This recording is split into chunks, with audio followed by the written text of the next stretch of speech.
ABC Montana News with Angela Marshall and Dave Cochran continues.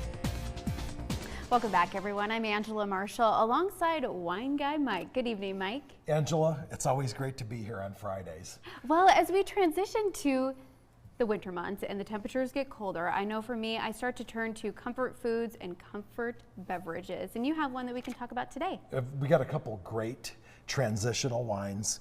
And as you mentioned, you know, the heat of the summer is gone, but we still have some nice warm fall days, hopefully. And we haven't had much of that, but we'll take what we can get. And so our palates evolve and change as well with beverages that we like to drink.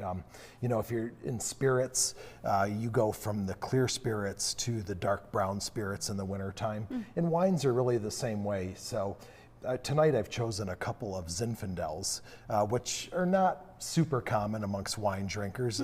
They are and they aren't, but they're a great transitional wine because they're made in a medium to full-bodied style. And they're not a big, bold Cabernet that's too much for this time of year, but just getting us ready for winter and some of that comfort food.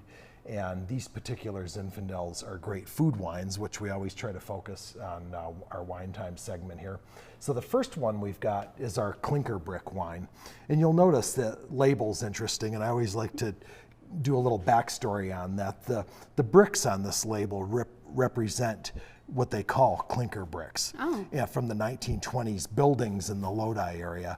They're denser, they're a little bit darker, and they actually refer to them as clinker bricks, and that's how the winery was named, because of the clinker bricks on the side of the winery. Interesting. In this Lodi area, it borders the Sacramento River Delta and then the Sierra Nevada mountains. There's a couple of rivers that run out of those mountains and bring granite-like mineral down into the soil, which is very sandy, it's well drained, and it's a particularly great growing area for the Zinfandel, as is our plunger head, which is a really interesting wine, maybe a bit more complex, maybe for a little bit more advanced Zinfandel drinker, they might enjoy this wine.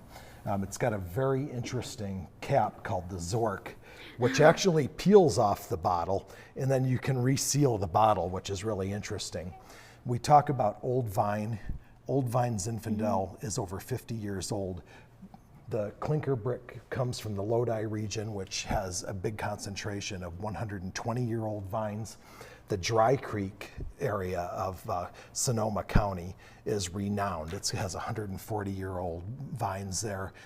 What that means is less grapes, smaller berries, higher sugar levels in the grapes, and much more complex flavors. So we love old vine Zinfandel, and you can smell. Very fruity. You can definitely that's the clinker brick, and then this is our plunger head. So the clinker brick has a lot of nice spice, some cedar, some vanilla. This you get a lot of dark berries, some blueberry, and even at the end, when you take a little sip, there's a little baked cinnamon roll in there for our comfort food season. Very good. Well, we'll end it on that note. Thanks so much, Mike. We'll see you back here after 2 minutes.